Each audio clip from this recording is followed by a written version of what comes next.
Welcome to the August 17, 2020 meeting of the Gaston County Board of Education and the first day of school. I'm Brent Moore, Crowders Mountain Township and Chairman of the Board. At this time, I would like to ask the other members of our board to introduce themselves. Lee Debman, Gastonia Township. Justin Davis, South Point Township.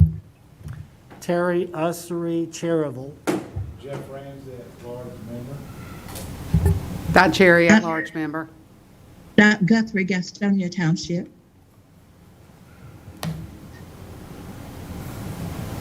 Steve Hall, Dallas Township.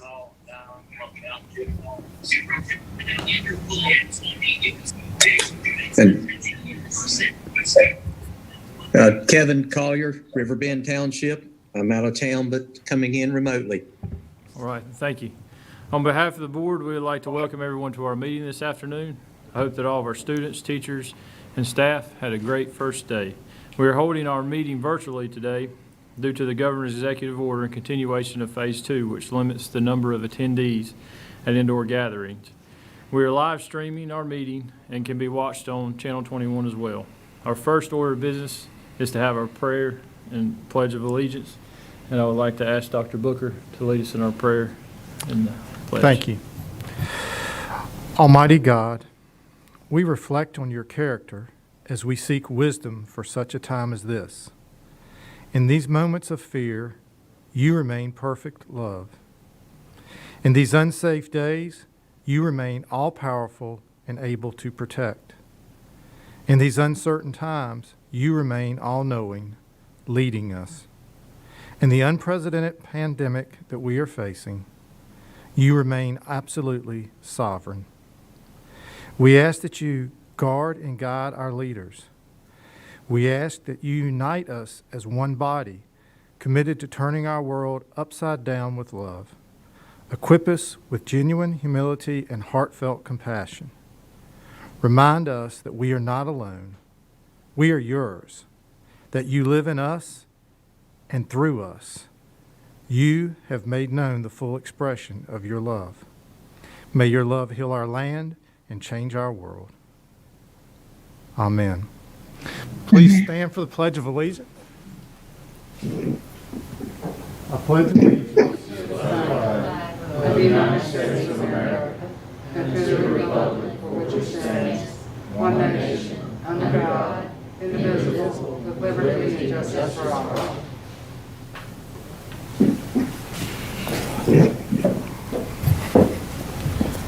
Our next order of business is to adopt the agenda. You have a proposed agenda in front of you. Do I hear Ms. Cherry? Second. Mr. Ramsey? Is there any discussion? All in favor? Aye. Aye. And I believe Mr. Hall had his hand up as well. So, Aye. okay, agenda's passed. Our next order of business is to hear good news happening in our schools. Dr. Booker, bring us some good news. Thank you, Mr. Chair, members of the board. I'd like to start our good news by recognizing two of our outstanding business partners. Dakota, which is a commercial construction and landscaping company, gave $1,000 to W.A. Best Elementary. And Zoe Wealth Management gave a $2,500 donation to Robinson Elementary. Would like to thank these two businesses for supporting our schools, and I know that Robinson and W.A. Best are very appreciative of those generous contributions. Would also like to thank the Family Works Ministry. They donated more than 100 book bags filled with school supplies to Sadler Elementary School. This is one example of many community organizations who partner with our schools to provide back-to-school supplies, and we certainly appreciate all the donations that have been given to our schools as we began today. I wanted to congratulate Risa Hull, who is a beginning teacher support coordinator for the district. Ms. Hull was appointed by the governor to serve on the Gaston College Board of Trustees, and we'd like to recognize her for that prestigious appointment. I know many of you have ridden around and seen our schools over the past several days. I wanted to take time and thank the many volunteers who gave time and energy to conduct numerous beautification projects that have gone on in the district. In particular, I was able to see the McAdenville's Women Club, who did a beautification project at McAdenville Elementary, parents in numerous PTO groups, but I've seen the work at Page Primary, Belmont Middle, Pinewood, all the work that has gone on. So a lot of this extras that you see as you're visiting our school were done by the PTOs, and we really appreciate the support that they have given to us. You all know about our early college, and there are two items I'd like to share. The early college is part of Gaston College, and I want to recognize that two of our students will be serving in the Student Government Association. Najera Davis will be serving as president of the student government at Gaston College. Additionally, Joseph Whitmer was appointed to serve as the student government senator. So while our students are still in their high school years, they're participating and leading the college's student association. So that's great news. And secondly, we'd like to recognize several early college students, Landry McBee, Autumn Kirby, Najera Davis again, and Alehi Cherry, who've been accepted into the Pirate Promise admission program at East Carolina University. Mr. Chair, that's all the good news for tonight. Thank you, Dr. Booker. The next item on our agenda is opportunity for public expression. This is a time when the board will hear comments from citizens about matters of public concern related to our school system. We do have an individual signed up to speak tonight. Our board sets aside the first 30 minutes of our regular monthly meeting for citizens to address the board. Before we begin, let me outline our procedures. Citizens wishing to speak to make public comment and have completed a request to speak form will be recognized by the chair and requested to step to the microphone for their comments. Citizens will then state their name and address for the record. Comments will be limited to 3 minutes. The members of the board do not comment on public expression during public expression. Public expression does not allow for comments on confidential personnel matters. The chair shall rule on all points of order during public expression. And we have Ms. Pamela Miller.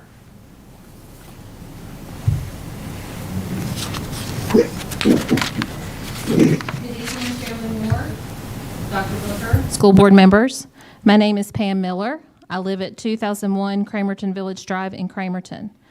I am a first grade teacher in Belmont, and I'm president of Gaston County NCAE. I am addressing you today on behalf of my members, fellow educators, and Gaston County school students. We recently ran a petition through personal emails, text messages, and social media. The purpose of our petition was to give a voice to Gaston County Schools employees who do not feel safe and confident with face-to-face instruction at this time. With employees being diagnosed with COVID-19 and school openings across the county, we do not believe that we can continue with face-to-face instruction because we cannot fully implement the Plan B that our county has painstakingly created. We were left wondering on several occasions this summer why Plan C, all students in remote learning, was never discussed. We were disheartened at the last work session when Mrs. Guthrie made a motion to share a revised reopening plan and did not receive a second to her motion. As educators, we teach our students that every voice is important, so every voice should be heard. While some say we have a calling and should do our job, we cannot educate from sick beds, hospital beds, or the grave. We can, however, provide quality remote instruction every day. We have learned a lot in a short amount of time to be able to take on this task, and that is what educators do. Whenever we are faced with a challenge, be it a student with special needs, a new method of teaching, a new working environment, or dealing with a fire drill, a student having a bathroom accident, and another getting sick in the classroom, all in the same hour, we rise to the occasion. However, no one needs to sacrifice their life to teach, and students do not need to sacrifice their lives to learn. Yes, the chances of dying are not as great now as they were in March, but the loss of even one more life is too high a price to pay. The employees of this county have been made to feel as if their well-being and the well-being of their families and students do not count. We feel marginalized, unheard, and disrespected. Moving forward, it is our greatest wish and most fervent prayer that we are shown the respect we deserve for all the hard work we've done, are doing, and will continue to do, because we love teaching, we love our students, and we care enough to be in the classroom despite the risks. Thank you.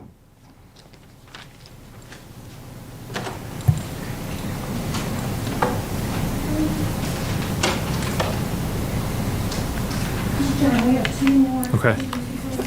Do I need to reread the rules? Okay.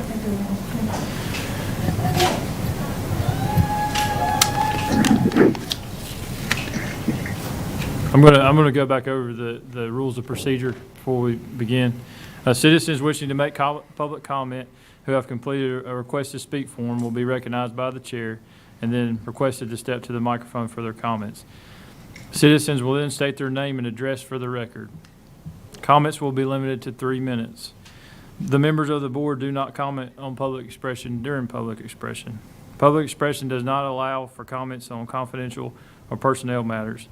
The chair shall rule on all points of order during public expression. Sierra Hall.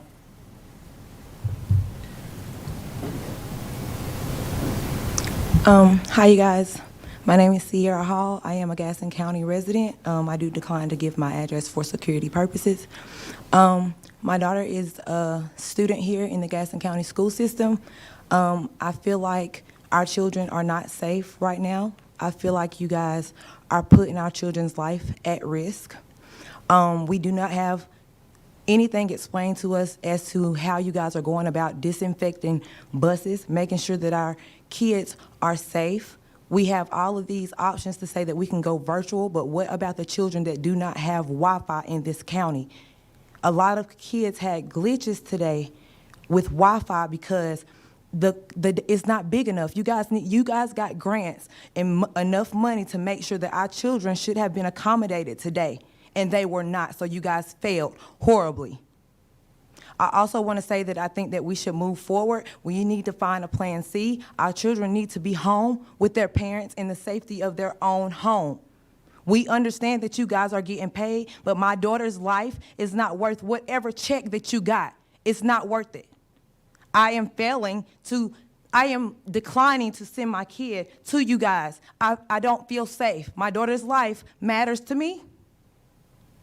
And I don't feel like we should have to put our children's life in y'all's hands, and y'all are not protecting them. Y'all are not doing right. And I don't know why nobody's here at this meeting, but I am here today to speak on my daughter, to speak on every other kid that wasn't able to get on virtually today. For every other kid that cannot afford Spectrum Wi-Fi, because every kid they're not fortunate. We all don't have these jobs that you guys have. We are not afforded the same things that you guys are afforded, and we need to be accommodated, and you guys got the funds to do that. So at this meeting, I will be here. Moving forward, I will be at all of the meetings, and I'm pretty sure you guys will find a way to stop me, but I will not be stopped. You guys have to fix this, and you guys have to fix it really, really quick. We already know that there's positive cases of COVID-19 within our school systems. So why do you guys feel like we should send our kids, and you guys want to send a sheriff to my house if I don't send my daughter to your school? Because I want to protect my child because she's mine? I refuse to send my baby to you guys for you guys to fail her. It's not okay, and you guys should act very, very fast. I would suggest that you act very, very fast.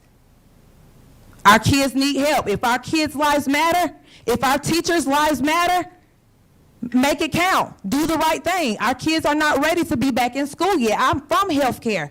My people in my nursing home haven't seen their kids and their family since March. They cry every day.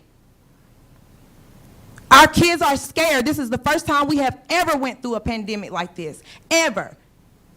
We don't know how to do it, and you guys don't know how to do it either. We have to figure it out, and we have to figure it out real quick. If anybody's kid die, can we get any money from you guys to put our kids in the ground? Are you guys going to help us? Can we call you? No, I can't. So I refuse and I decline. And you guys should shut this school system down and buy some better Wi-Fi for our children, because they need to be at home learning virtually, and our teachers and everybody has to jump on board, and we all have to be on one accord. Thank you for your time. Alicia Jeter.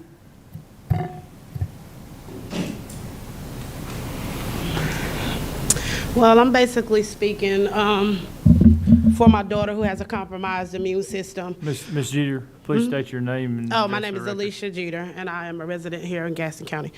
My daughter has a compromised immune system, and I'm very concerned about her being in school with the already compromised immune system. Also, with the elderly grandmother at home, her coming home, if she's sick, a 70-year-old person might not make it out of this COVID pandemic. I'm also concerned about the level of education that she will receive being at home, because she does have learning disabilities. I don't see that this will be an effective learning strategy, so I would like to see you guys and us parents and everybody work together to find a pretty good solution for how we can effectively do this school year. I really don't have anything negative to say. I just want to work with y'all, y'all work with us, and we try to find a better solution so everybody can stay safe. And I agree with the same. We want to work together. We do. We got to fix this, y'all. We have to fix it. And we're here for a reason. We're scared. I'm scared. Thank you for your comments and your continued concern for Gaston County Schools. Although the board does not typically respond to public expression during public expression, we want to hear from the public and direct staff to work on those issues that need to be addressed. So thank you guys for being here. Thank you. Our next item on the agenda is approval and correction of the minutes from our June 15th, 2020 meeting, our June 15th, 2020 College Board Trustees appointment, our July 6th, 2020 meeting, and our July 20th, 2020 meeting. Make a motion we accept these minutes. Mr. Ramsey, Ms. Cherry. Any questions, discussion? All in favor? Aye. Aye. Aye, yes. And it's unanimous. The next item on our agenda is the back-to-school update. This is an information item, and Dr. Booker. Yes, Mr. Chair, members of the board, I have asked 4 of our principal leaders to join the meeting to just share their perspective on our opening today, to give you feedback on how it went. I'm going to ask Mr. Josh Allen to start. Gaston Early College has actually completed a week of classes, so he will kick us off. Mr. Allen? Thank you, Dr. Booker. Thank you, Chairman Moore, members of the board. Good evening to everyone at home. Gaston Early College High School has had an absolute fantastic reopening of school. As Dr. Booker pointed out, we opened last Monday, and things went incredibly smoothly throughout the school week, and that certainly continued today. Just to step you through some of the things that we worked through, of course, our staff arrived earlier than anyone else on campus did to make sure that they could be screened and be put into their classrooms in time to be ready to receive their students as they arrive to our campus. We have multiple screeners who are positioned in various places in the beginning of our school to receive those students and screen them for symptoms as well. Once the students are into the building, they then pick up their grab-and-go breakfast and they head to their first period class. Last week in their first period class, they received their Chromebooks and they received their 5 masks that were given to us by the state of North Carolina. And things continue to go very smoothly. We developed a class schedule change that allowed for 1 grade level at a time to change classes. And this allowed for students to travel in one direction only and for us to further ensure that we could adhere to 6-foot social distancing guidelines. For lunch deliveries, our nutrition staff delivered lunch to each one of our 3rd period classes, and our students were able to order those in a very smooth fashion and consume those meals in their 3rd period classrooms with their teachers, and all went well there as well. As far as the learning management system is concerned, you guys are all aware that we began using Canvas for the first time this year. And once our teachers got things rolling, our students are now involved with that, and learning is progressing both in person and at home using the new learning management system, Canvas. I have to say that we really re-envisioned the way that we did school across the board and reevaluated every single detailed aspect of it. And in doing so, our plans work. They work exactly how we wanted them to. Our teachers have been fantastic. Our students have been fantastic. And I could not be happier with how the first week and one day have gone for Gaston Early College High School. Dr. Booker? Thank you, Mr. Allen. I appreciate you being with us. Next, I've asked Mr. Glenn Cook, who is principal of Pleasant Ridge Elementary School. Thank you, Superintendent Booker. Thank you, Chairman Moore and the Board of Education. We had probably the best first day ever, and it's definitely a testament to the hard work that our custodians, our bus drivers, our support staff, and teachers and everyone put in place prior to this day. Just like Mr. Allen shared, our operations of the grab and go for breakfast, our lunch delivery, everything flowed very smoothly. Families knew the expectations. We communicated very well from the classroom teacher and the school, and everybody knew exactly what was to be expected. I think they were very patient with us as we were receiving students in a safe manner. We were dismissing them in a safe manner, so everybody just kind of worked together as one community and supported one another as we were practicing the social distancing throughout the entire day. Our students did a fantastic job, from the little kindergartners to the first graders, wearing their masks all day. We had a couple students that the mask was a little bit big, but we are working with them and trying to find one that kind of fits better. But there was maybe 3 students, and I checked every single classroom and was so proud that they were doing such a fantastic job wearing their mask and maintaining that social distancing. And I'm so proud of our Pleasant Ridge community. They definitely rallied around their school, and they helped us have the best first day that I could ever have asked for. Thank you. Thank you, Mr. Cook. Next, Mr. Chairman, members of the board, would like to hear from Cindy Hester, who is principal of Southwest Middle School. Good evening, Dr. Booker, Chairman Moore, and members of the board. We also had a fantastic day at Southwest Middle School Career Academy. I attribute that to everyone going above and beyond what has been asked of them to do. The students were there bright and early this morning. Parents were extremely cooperative about all their children staying in the cars and us doing the health screener and the temperature check prior to them entering the building, where they hand sanitized, got their grab and go breakfast.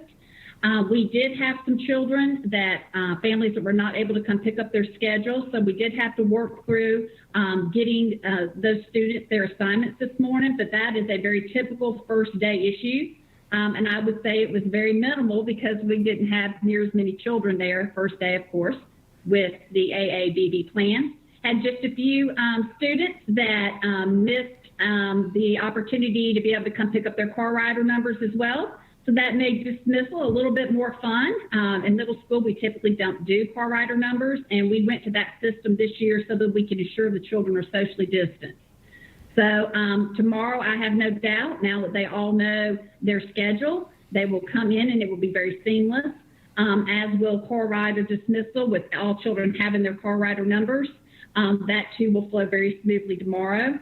I echo that the grab and go breakfast and delivery went extremely well today. We used a Google form to report those numbers, and that worked really well with our cafeteria staff being on point.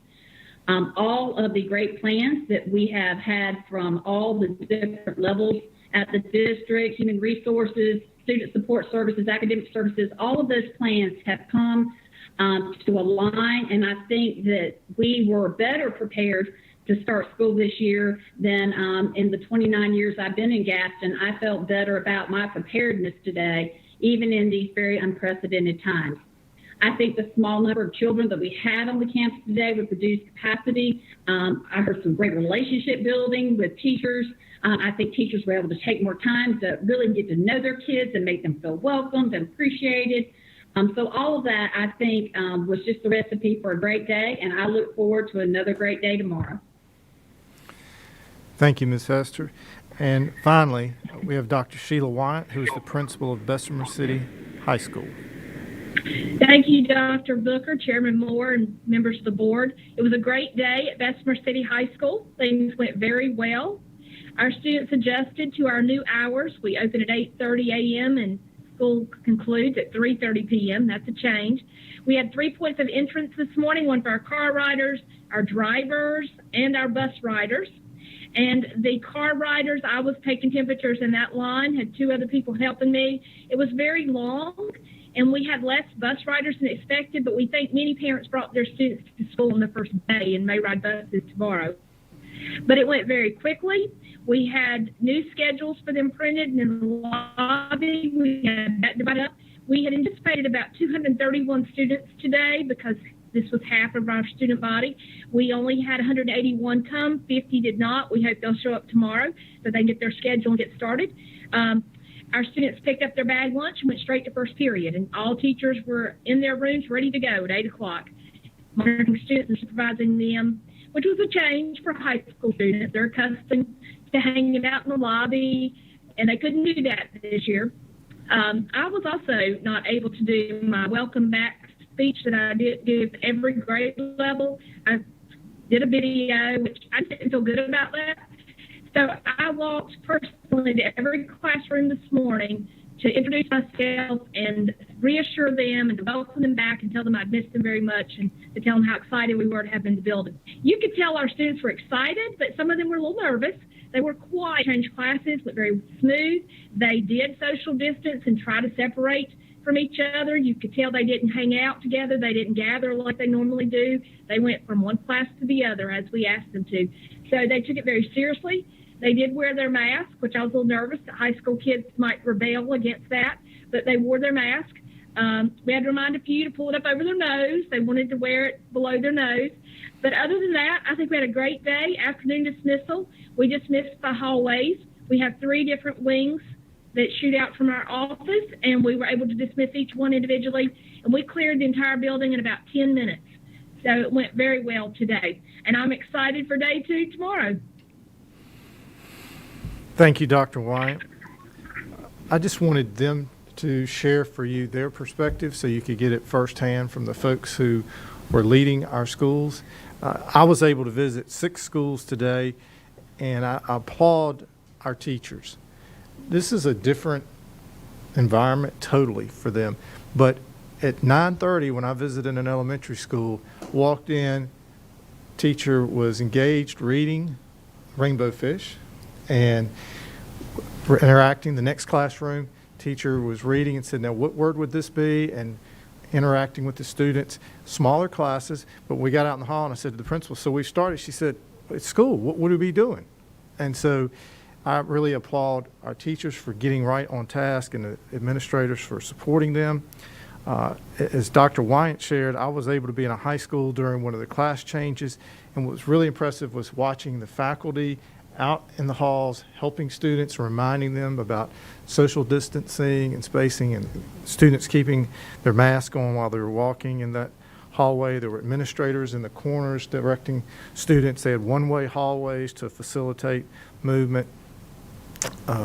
You heard them talk about lunches. I'll give Ms. Calamia a pat on the back. In elementary, they served cheese dippers today, and that's always a big hit. So the kids were engaged with the lunches that they were being served. You know, the schools were clean and orderly. There were signage and flooring markings for the spacing. There will be issues to refine, and as you heard them allude to, our bus ridership was smaller today. A lot of parents brought their students, and as they get more comfortable, our bus ridership we anticipate will increase, and so we'll have to work through that. But you could see there'd been a lot of hard work done by our teachers along with the administrators to be prepared for today and to meet our students. And so it was a good first day, and we look forward to the rest of the week. So, and this will be a unique year, as you heard several of them speaking to, that we'll have 2 first days. Thursday will be another first day that we'll have to work through similar issues with schedules and things. So overall, just would say to you that our back to school has begun, and we are excited about it. That's the report, Mr. Sheriff. Thank you, Dr. Booker. Mr. Davis. Thank you, Mr. Chairman. I actually had the opportunity today to visit 5 schools, and want to just echo some of the things that Dr. Booker has already said. And I was extremely, extremely impressed with the work that our principals and teachers and staff have done in our schools. I started this morning at North Belmont and was given a tour by Justin Beam, our principal there, and he has just done, and his teachers have just done a fantastic job transforming that school and getting it ready. The markings, the spirit that was there among the teachers was fantastic, and so I look forward to a good year there. I then went over to Page Primary and went around with Mr. Goff, and likewise, that school has done a fantastic job. The teachers were there and teaching, the students were spaced out and engaged and listening and learning, and it was so great to see. Mr. Ramsey and I then met each other over at Belmont Central, and Miss Whitworth took us around that school, and actually had an opportunity to speak to some students in a couple of classes, and the students were just thrilled to be in the classroom. They were absolutely excited to be there. Teachers had done a great job over there, and so I just applaud everything that they have done. Likewise at Belmont Middle, just want to say thank you to Miss Redmond for leading us on the 6th grade hall. Had an opportunity to check out what they had done there as well, and that was fantastic. And then we were over at South Point with Mr. Ford. South Point over there, that school has had a security upgrade with a new vestibule entry system, and that is just coming up and online, and it looks great. It's a great addition to that school. And likewise there, the students were there and engaged and excited to be there, and it was really great to see them there. So a lot has been done in a short period of time, and it was extremely impressive to see what was accomplished in these hard times, and I can't say how impressed I am with our people. They have done a phenomenal job in overcoming obstacles, and I know it hasn't been smooth, and I know it hasn't been easy, but I cannot thank our folks enough for their commitment to our students, our families, our kids, and for everything that they have done and that they'll continue to do. It was great to see the teamwork. It was very, very inspiring today, very inspiring. Yeah, and I just want to say kudos to that. It was unbelievable, actually, how quiet it was, and all the students were engaged from elementary to middle school and high school. I thought I'd see a difference. It was across the board the exact same. And I just wanted to thank the janitors that was spraying today, the water fountains when we were there. They come in behind people and clean tables and everything. The cafeteria went well. They delivered on time. You saw the students eating at the table. And then also, we forget about IT. I want to tell you, from this past week with virtual and classroom changes, scheduling and everything, I know it's been bumpy last week, but it was amazing today to see what we saw today. And he grabbed me at my lunch hour and called me. I said, yeah, I'll go out there with you. And it was, I'm glad you did, because it was pretty, and we tried not to take up too much people's time because we knew it was, but it was a smooth operation. I could not believe, and I could not be happier to see that. Thank you. Mr. Mayor, Yes, ma'am. Ms. Guthrie. first, let me ask the question. Did we expect anything different from our teachers? No, because that's who they are. They work when they know that they need to, and they're going to do the very best job that they can under the current circumstances. And I applaud them for that. They were told that they needed to do it. They did it. I went online today and I looked at the front page of the Gazette, and I saw WA Best students out, our teachers out there welcoming the children back. Some were taking temperatures. The librarian, who is always the hub of the school, Julia Shatterly, was out there dressed in her little costume, directing children to the various places that they should go. We don't expect anything differently from the teachers. They knew that they had to, they made the adjustments, and I applaud them. And also, I want to just say this about the reports that I heard. I heard everything went well, but I certainly appreciate Ms. Hester saying that there were a few hiccups, and I would expect that on the first day of school. And she shared that with us. And we wanted to hear that things went well and that the students were eager to get back to class. We all want that for our children, and we are going to support whatever. I want to make sure, however, I heard about the principal from early college and how he dismissed his students so that they could practice social distancing. I really, truly like that, because I do feel that today the children, young people were all excited. Perhaps they may forget on next week how important it is to continue to social distance. So we want them to always be cognizant of those rules. We can make it if we all follow and support what the principals and their teachers, faculty, staff, and support personnel are doing. Next week, if little Johnny doesn't want to wear the mask, we can't say to him, "That's all right, honey." He's going to have to continue to wear the mask. If we enforce our rules, forward our schools, the disinfectant and all of the other necessary supplies that they need, we will hopefully have a very successful school year. Will things go perfectly? No, they won't. But we as a board must continue to support. I want to ask about a custodial staff. What if we have, for instance, a custodian that's out and we only have a part-time custodian in school? Do we have a floating staff that can go to that school to continue to disinfect the way that they need to? Those are the important and the essential things.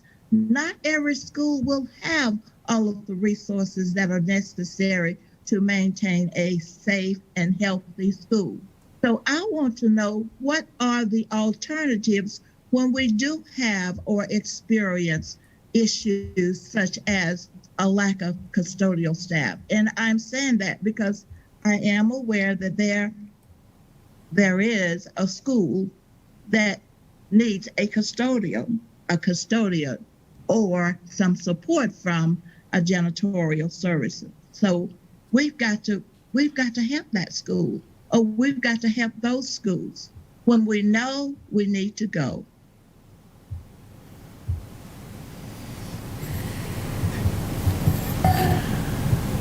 Anyone else?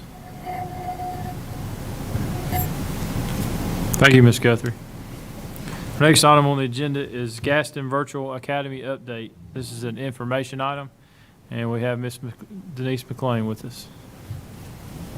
Good evening, Chairman Moore, Vice Chairman Collier, members of the board, and Superintendent Dr. Booker. Good evening, and thank you for this opportunity to provide an update on the Gaston Virtual Academy. As you know, Gaston Virtual Academy has been in existence for the past 4 years as one of our choice options for families. Last year, we had over 100 students enrolled, and the program operated with the flexibility that families needed to meet their particular needs. In response to COVID-19 pandemic, and to have an option for families that did not want to return their students to the blended learning model, that is with face-to-face and remote learning, we opened enrollment to Gaston Virtual Academy. To inform our parents, we provided 10 information sessions over the course of 4 days. Parent participation was high, having from 70 to 100 participants per session. The sessions included information on the instructional model and supports that would be provided, sample schedules, technology requirements, screen time requirements, and how to apply, as well as the deadline for applications. Registration closed on August 7th, and we processed all applications through August 11th. With current GVA information, we have almost 8,000 students enrolled K-12 in Gaston Virtual Academy. while students are participating as temporary students in the academy. So to meet this expansion, we've worked with Human Resources to schedule teachers from across the district to help teach our virtual students. The teachers are essentially on loan to Gaston Virtual Academy to help meet the enrollment needs. As we prepared for the start of the school, the primary focus last week was to build the master schedule, to schedule our students, to staff the academy, and to orient the student teachers into Gaston Virtual Academy. TSS provided procedures for students to pick up devices from their home school or from Raider Center. And TSS has also provided hotspots for families in need. In terms of communications, since August 7th, we've sent 5 email messages and 3 parent link messages that included an email, text, and phone call. And when we looked at the statistics from last night's phone call, we had over 93% of the calls were delivered to families. So for the first day of school, teachers were asked to make one-to-one contact with their families to verify demographic information, troubleshoot technology issues, and to assist with logins and provide instructions for the week.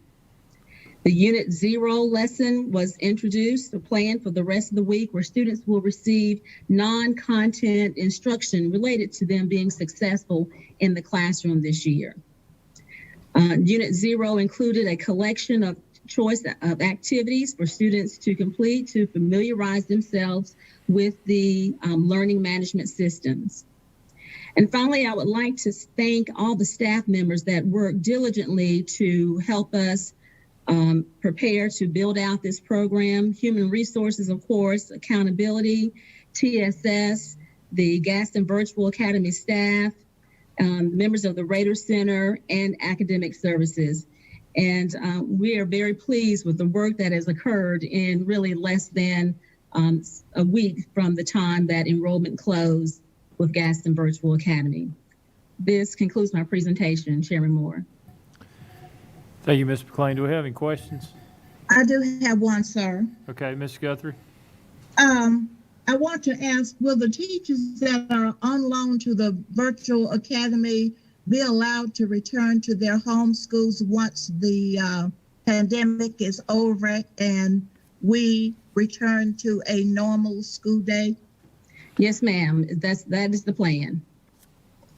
Okay, that they would return to their home schools. Ms. Guthrie, the one thing that could impact that would be based on enrollment and the allocation of students. As you know, the state allocates the positions by student count. And so that's why we weren't able to guarantee people to return. The intent would be for them to return to the school they are, but the enrollment would have to be following them. But the intent is there. Oh, yes, ma'am. No doubt. Okay. All right. Well, thank you so much. Yes, ma'am. Mr. Ramsey? Yeah, I just had a quick question. When we was on virtual, I saw on TV where the state was having problems on the virtual part of it. Do we have any problems on our end? On the virtual academy, there was a volume capacity, but with a bigger issue is the whole state of North Carolina had issues today. And so they took the system down and it slowly came back up during the day. If you on that. Yes.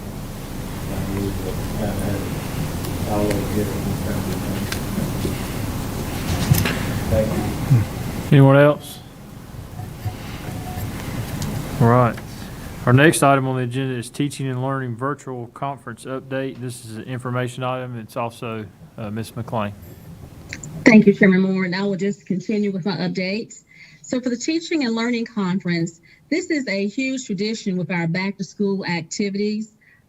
Traditionally, it's held at Gaston College, but due to the pandemic, this year the conference was held Monday, August 3rd from 9 a.m. until 3 p.m., and it was a fully digital conference with over 30 virtual sessions. There were over 800 participants who received CEUs in the content areas and just general topics and digital learning. This was our first attempt at a fully virtual conference and felt good about the success of it. This is, as we said, a part of our tradition of back to school activities, and we didn't want to forego this conference, so we moved forward in creating the virtual conference. The conference also featured a keynote address by Sean Smith from Modern Teacher that focused on teaching in the digital platform. We did not have vendors present, but teachers were able to win door prizes and receive other giveaways. We hope to return to our traditional conference next year. And this concludes my update on the Teaching and Learning Conference for 2020. Any questions on Teacher and Learning Conference update? All right, we'll move right along. Next is TIPS, Teacher Induction Program for Success update. This is an information item, and also Ms. McLean. Thank you again, Chairman Moore. And finally, my last update is with the Teacher Induction Program for Success, also known as TIPS. It was held August 4th through the 6th.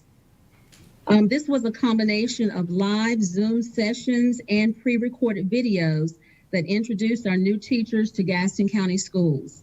Staff members from senior leadership, human resources, and academic services provided videos to the groups of teachers. The TIP staff delivered content information for beginning teachers, and they were given the opportunity to meet and work with teacher leaders across the district and establish PLCs to prepare for their first year of teaching. And by way of statistics, we had 123 BT1 teachers, and that's 55 elementary, 35 middle, and 33 high school new teachers that we welcome to Gaston County. And that concludes my presentation, Chairman Moore. Any questions?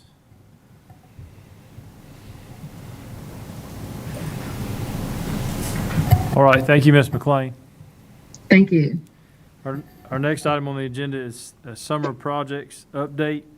This is an information item, and Mr. Gary Hoskins. Thank you, Chairman Moore, Vice Chairman Collier, members of the board, Superintendent Booker. I'd like to prepare or present a update on our summer projects. Our summer projects can typically be broken down into two different types. The first being routine maintenance, things that we do every summer. Those are funded from our operating budget, as well as annual county capital funds, and then also capital projects, which are funded from our school bond funds. So in our routine maintenance, every summer, we will screen and sand all the wood floors. Those are typically our gymnasiums and our stages. We'll flush the water lines in the schools. Generally, after a couple months, you get sediment in the water lines, so we'll have our people go through, flush the toilets, run the water fountains and the faucets. We remove surplus items from our schools, clean the carpets, clean and replace air filters. This year, we have begun doing that on a more frequent basis, and then also pumping out lift stations and grease traps. So one of the capital projects that we are working on, and these are not really summer projects, but a lot is going on during the summer, and that is with our roof replacements. And you can see we have a lot of different roofing projects going on.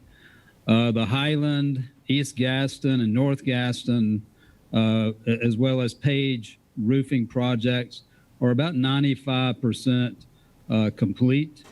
Brookside should be about 30 days from being complete. And then Beam Intermediate is about 50% complete. Also, we've got 3 high school facade projects. The first is Ashbrook High School. When you approach Ashbrook High School, you start from the left-hand side, and here you can see the before and after of Ashbrook. The before is essentially the yellow brick along with the louvers. Okay, can you hold on 1 second? Let me see if the PowerPoint will work.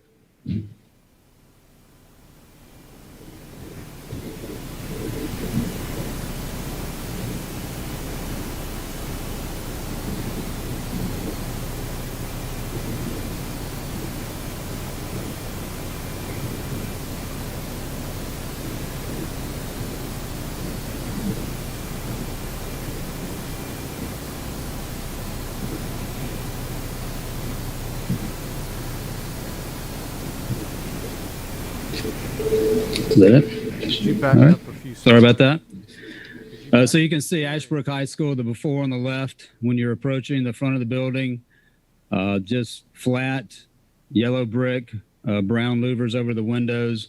We've added some change in the texture and the color. We've added, as you can see on the right, these are about 18-inch metal panels, and we changed the color of the brick under those panels. This is the front of the facade. This was a concrete canopy that was about 50 years old. It's starting to show signs of deterioration, so that was removed, and we replaced it with a green, which is the color of Ashbrook, metal panel canopy.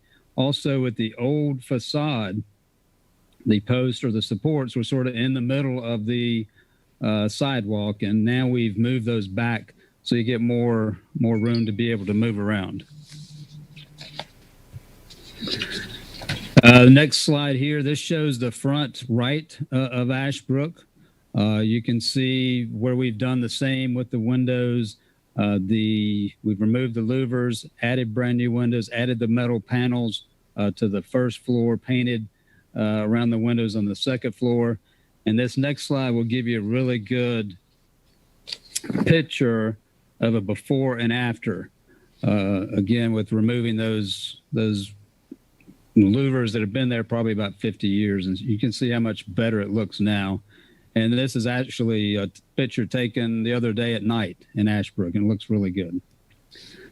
So next we move on to East Gaston, essentially a similar project. We replaced the concrete canopy. It was a narrow, low canopy that came straight out from the front door all the way to the parking lot.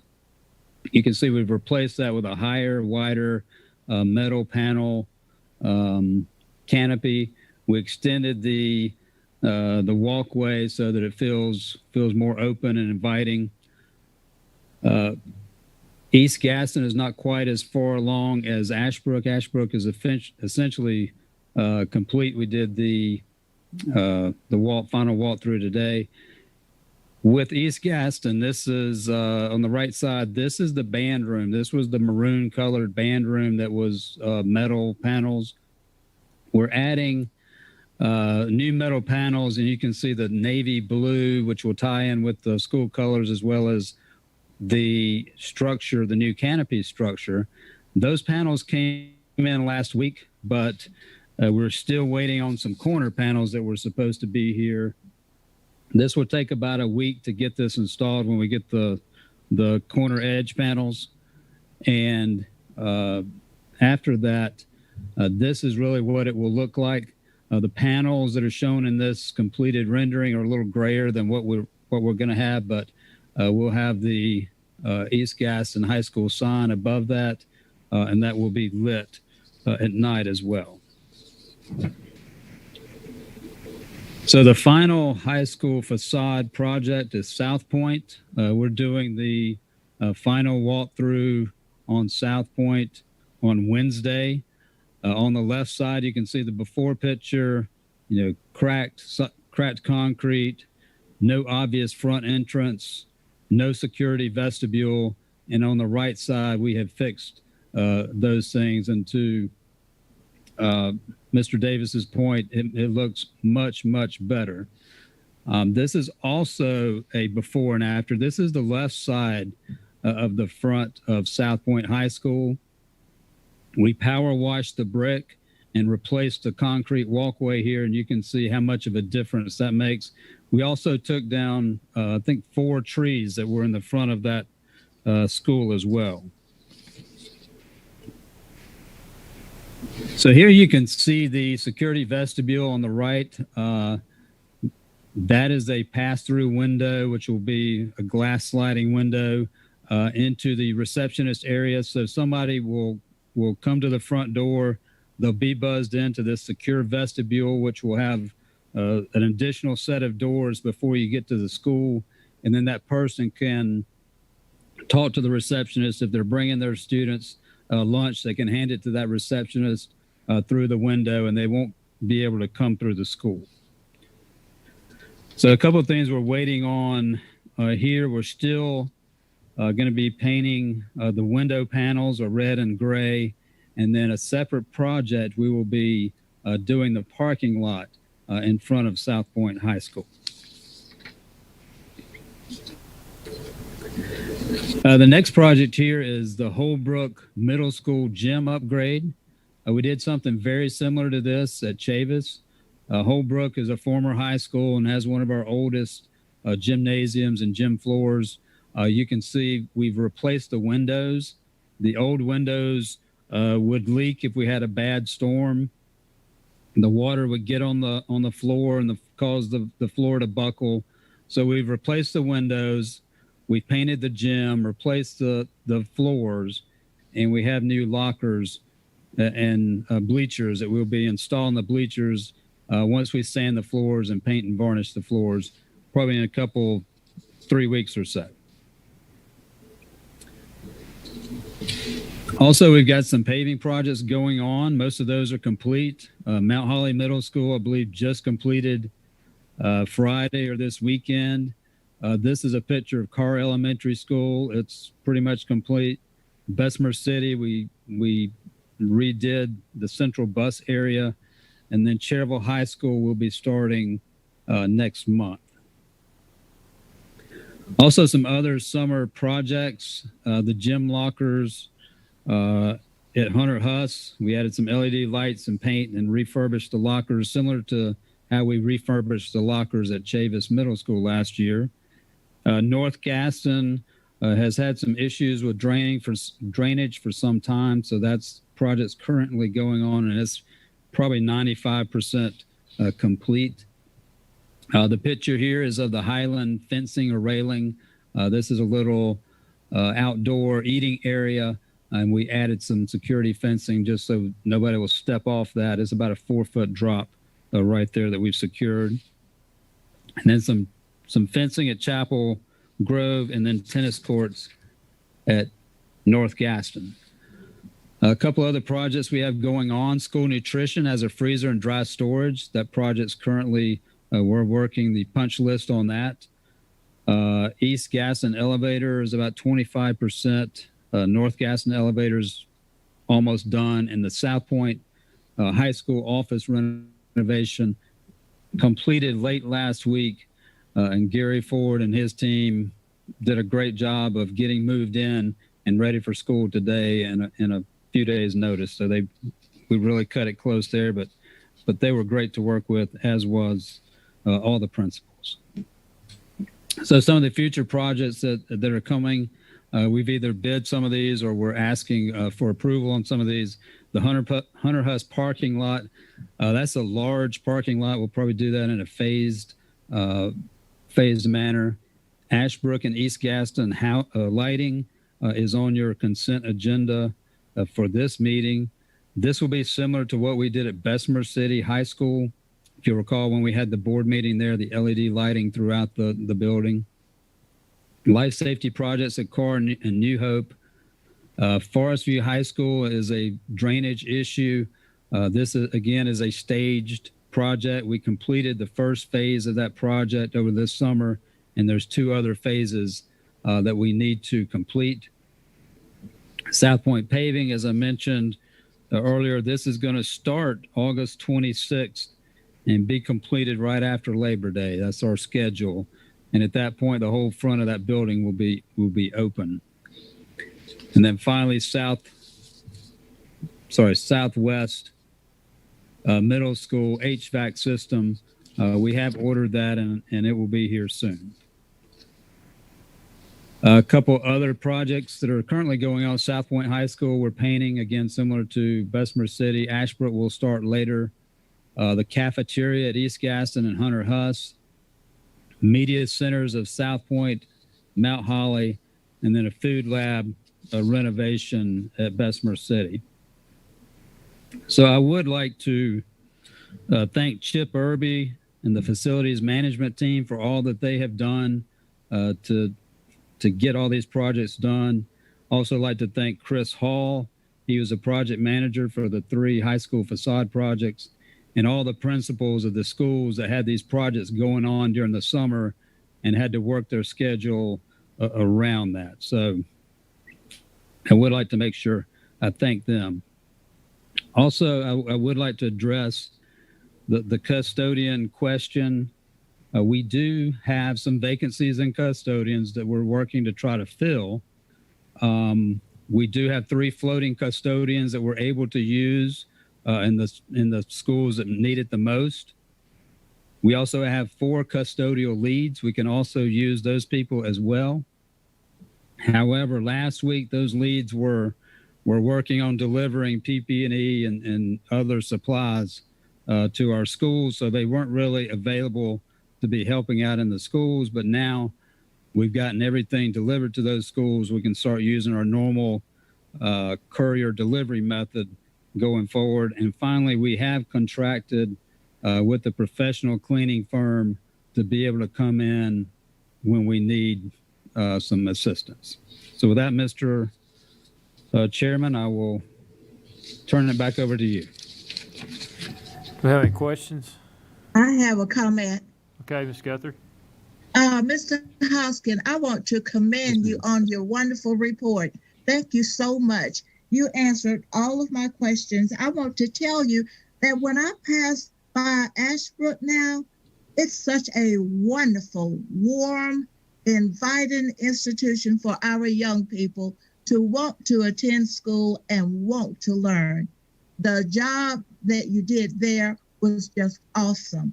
I love it. Completely different picture from years ago.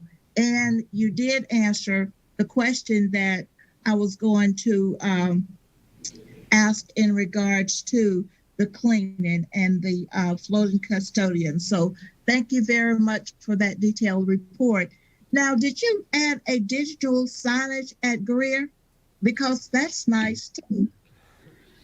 Greer, we did take down, we added a sign earlier in this year, like it might have been even late last year, early this year. We did just recently take down another tree so that you could see that sign better. That's it. You can only see it going one way. My directions aren't good, but going from I guess New Hope Road towards Union Road, you could see it, but if you're going the other way, you could not. So we have taken down another tree so you can see it better. That campus looks great too. Thank you. Well, thank you. Thank you, Ms. Guthrie. Anyone else? Ms. Cherry? Mr. Hoskins, I also want to commend you for spreading the money throughout the county too, with some good-sized jobs and noticeable jobs.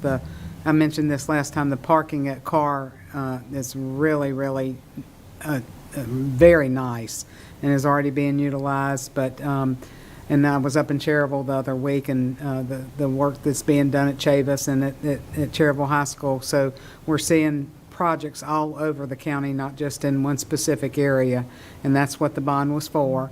So I'm very pleased about that. I am curious about the vestibules in the rest of the schools. I know that they're all on target, but it'll be a great day when all of our schools have the vestibule, the security vestibules in place.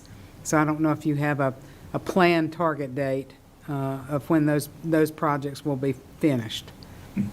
I don't have a schedule for the rest of those projects. So it will probably be with the next bond sale. I think most of the funding for this current bond sale has been allocated to roofing projects, paving projects, and other life safety projects like intercoms and cameras and so forth. But security vestibules is certainly on our list of things that we want to accomplish, and I think we'll be doing that with the next bond sale. Okay, thank you, Mr. Hoskins. Yes, ma'am. Anyone else?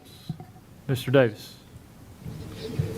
Just real quick, Mr. Hoskins, would you just explain very quickly what you mean by the next bond sale in case there are folks that don't understand that? That's not a new bond issuance, but it's a bond sale. So just explain real quick what that means. That way folks understand that. Sure, absolutely. So back in 2 years ago or so, the voters of Gaston County approved $250 million in bonds, which can be issued by the county commissioners at their discretion. About a year and a half or so ago, they issued $60 million of that $250 million for us to be using them on projects like what we're talking about here. Once we get close to exhausting that $60 million, we'll be working with the county commissioners to try to get them to issue an additional tranche of that $250 million, whatever that might be. Does that answer your question? Yes, sir. Just wanted you to explain that. Thank you. Okay, sure. All right, we'll move on. The next item on our Mr. agenda. Chairman? Yeah, Mr. Hall? I have a question for Mr. Hoskins. What's the status of the South Point tennis court? Sure. The South Point tennis courts, we are currently working with the USTA, the United States Tennis Association, to obtain about $85,000 in grant funds. And we have been working on that for some time. It has been a difficult process. The application is in. It's actually 3 separate grants that make up that $85,000. Once we get the funding sorted out, we've got a lot of the preparation already done to be able to move forward with it. It's just a matter of having it to the USTA's standards. Right now, I think they're wanting the South Point AD and the director of Belmont Recreation to get together and come up with a tennis plan. So we're ready to go, Mr. Hall. It's just a matter of trying to get that final USTA approval, but at least our application is finally in with them. And North Gaston courts look good. Yeah, they do. And by the way, that money from the county was not bond money, correct? Correct. That court. Yes. It was interest. It was part, if you recall, last year, typically we got $1,227,000 capital appropriation every year. Last year, they bumped it up to $2,227,000, with part of that extra $1 million to be used for these 2 projects. Thank you. Belmont and North Gaston tennis courts. All right, moving on. Next item on the agenda is the insurance update. This is an information item. It's also Mr. Hoskins. I'm going to try to share my screen again. I'm not sure if it will work.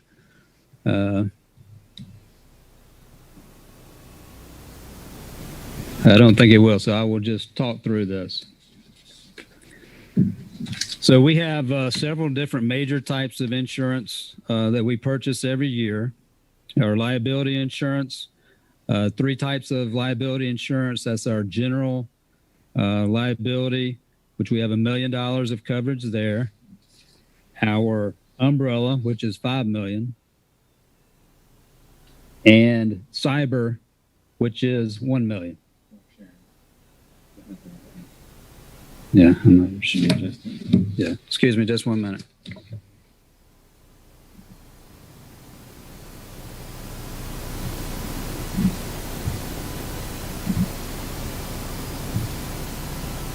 Do a different PowerPoint? No.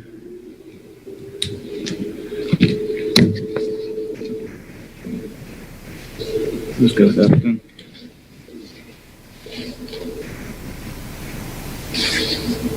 All right, excuse me.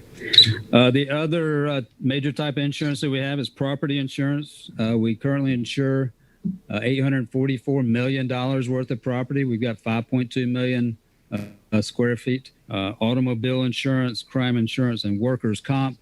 Workers' comp, we insure payroll costs of about $50 million in payroll. So our premiums for insurance, our liability insurance premiums for those three types, general, umbrella, and cyber, $435,000.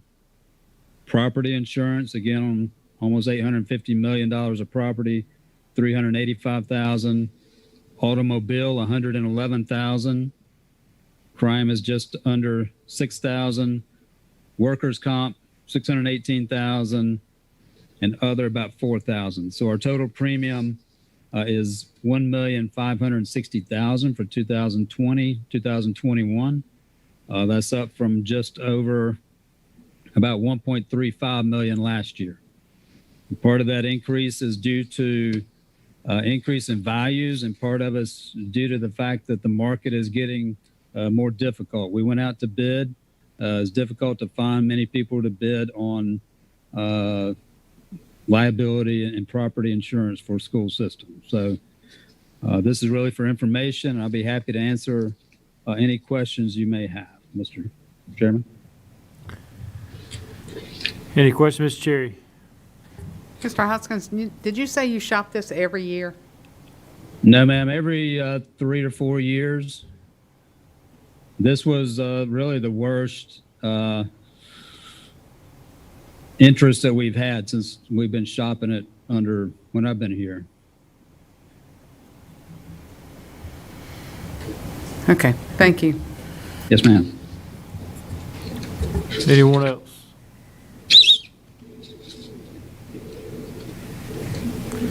All right, we'll move right along.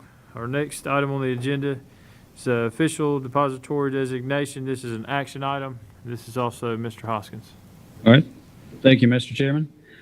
Each year, state law requires that the Board of Education approve the official depositories of our schools. I have attached a list in your board book. These are all local banks in Gaston County, with the exception of North Carolina Capital Management and the State Treasurer Investment Fund. And those are funds that are sanctioned by the state, and we will put excess funds in there from time to time. So ask that this board approve our list of official depositories, and I'll be happy to answer any questions you may have.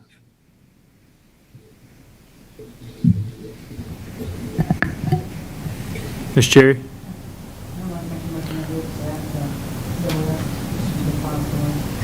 Okay, second, Mr. Davis. Any questions, discussion? I have one. Mr. Devon? Mr. Hoskins, do we get any kind of deal from BB&T because they have most of our business, or do we ask for a deal from those people? We have not bid out our banking relationship. We do get preferred pricing at BB&T for our district account. As far as the individual schools that bank with BB&T, I don't know that they get any preferential pricing, but we do get preferential pricing at the district level, which is where a lot of our fees would be. Would it be worth in the future to ask some of our financial institutions if they're interested in getting all of our business at a premium? It would be difficult for any bank other than some of the really big banks to be able to handle all of our business. And then you have to look at, well, which of these banks are in Cherryville, which ones are in Bessemer City. And that's why we let our banks choose who they want to do business with. And that's why BB&T at one time, they had 18, 19 locations in Gaston County. That's why you see them have more business and some of the other banks. Thank you, sir. Yes, sir. We have a first and a second. All in favor? Aye. Aye. Aye. And it's unanimous. Our next item on the agenda is appointment of school treasurers. This is also an action item, and Mr. Hoskins. Thank you, Mr. Chairman. Also, in accordance with state law, the Board of Education is required to appoint the school treasurers. That's what we call financial secretaries here at Gaston County Schools. So I've attached a list of all the current financial secretaries for all of our schools, and we ask that this board approve those people as our school treasurers. Mr. Devon, second, Ms. Cherry. Any questions, discussion? All in favor? Aye. Aye. Aye. And it's unanimous. Thank you, Mr. Hoskins. Thank you. Next item on the agenda is Title IX update. This is an information item, and we have Mr. Joe Clinton. Good evening, Chairman Moore, Superintendent Booker, Board of Education members. Today, Beth Suber from Human Resources is going to discuss updates to Title IX regulations. Ms. Suber. Thank you, Mr. Clinton. Good evening, Chairman Moore, Vice Chairman Collier, Superintendent Booker. Human Resources is bringing before you policy changes in Title IX, which were made by the federal government back in May. The changes that are made to Title IX are going to impact the way K-12 schools respond to and investigate allegations of sexual harassment and discrimination. Our district has a Title IX coordinator, Ms. Judy Leahy, and Ms. Leahy will work with us in Human Resources to train our employees on these policy changes and their responsibilities. We are so appreciative to you, our Board of Education, for approving the use of the Safe Schools platform, which will help us train our employees on this issue and other pertinent information. The adoption of these new policies is to take effect in mid-August. Copies of the new policies, which were reviewed and recommended by the North Carolina School Boards Association, are included in your board book. This is an action item for recommendation. Thank you.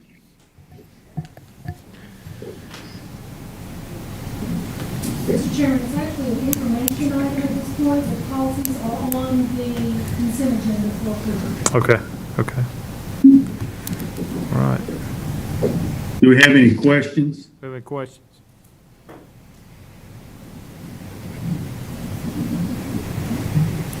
All right. Thank you, Mr. Clinton. Thank you, sir. Next item on the agenda is the consent agenda. There are several items on our consent agenda tonight. Please take a look at those items. I need a motion to approve those.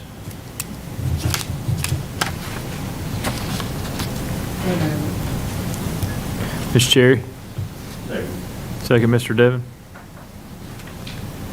Any questions, discussion? All in favor?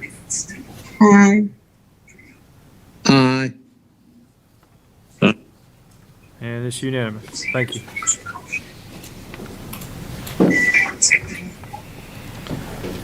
That brings us to the time in our meeting to hear from our superintendent, Dr. Booker. Thank you, Mr. Chair, members of the board. I will be brief because we do need to have a closed session tonight. But I wanted to thank all of the employees of Gaston County Schools for the just massive amount of work that has gone on this summer, but in particular in the last 3 weeks. Our school nutrition folks have had to change the entire way they've done operations since March, but now change their operations of how they feed during the day. And it was great last week to visit with some of them and see their excitement about working the plan out and how they would go about that. Our facilities crews have been working long hours, and you've noticed, in addition to the buildings, a lot of exterior work that has been done to support that. Our transportation folks have had to redo the way they do business with limited capacity on their buses and trying to think about how to schedule routes and allow time for cleaning and the work that went on.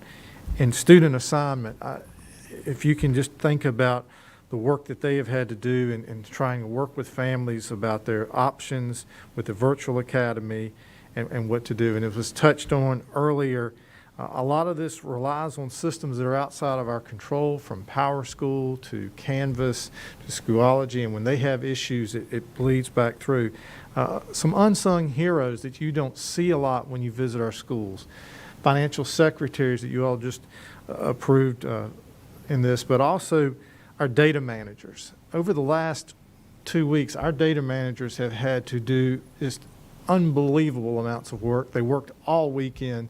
I know yesterday I was speaking with one of our schools at 5 o'clock, and they were still in their keying because all of these changes that have gone on with student schedules run through our data managers. And so they are some of the unsung heroes that are behind our schools. So all of those come together to work and provide. I was in a class last Friday where a teacher still didn't have her class roster but was trying to prepare and be excited. So these things all came together, and when you think about the virtual academy exceeding 7,500 students and what that means, and the teachers that had to be changing their focus. I went in a classroom today where a teacher who had traditionally taught kindergarten moved to teaching first grade because she was able to do that because one of our other colleagues needed to move into the virtual academy. So a lot of sacrifice has gone on in our schools to make today be the day that it was, and I just think we need to thank all of them for what they have done and the work that has gone on. And with that, sir, I would request that we go into closed session. Thank you, Dr. Booker. Thank you for your time and attention. We have worked hard to do what is best for our students, teachers, and others. We look forward to our next board meeting. Mr. Chairman, hearing that we need to go into closed session, I would make a motion that we do so under North Carolina General Statute Section 143-318.11A6 for personnel and Section A3 for consultation with an attorney, so we can consult with our attorney to protect the attorney-client privilege and to receive advice with respect to the lawsuit captioned Heroy as guardian ad litem for CS a minor versus Gaston County Board of Education. Have a motion. Second, Mr. Ramsey. Any questions, discussion? All in favor? Aye. Aye. And we are in closed session.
Back in open session.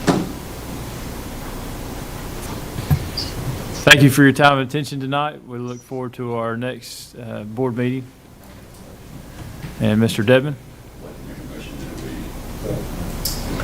Before I get back in. That we adjourn tonight, please. All right. Thank you, Mr. Dedman. Second, Mr. Ramsey. All in favor? Aye. And we are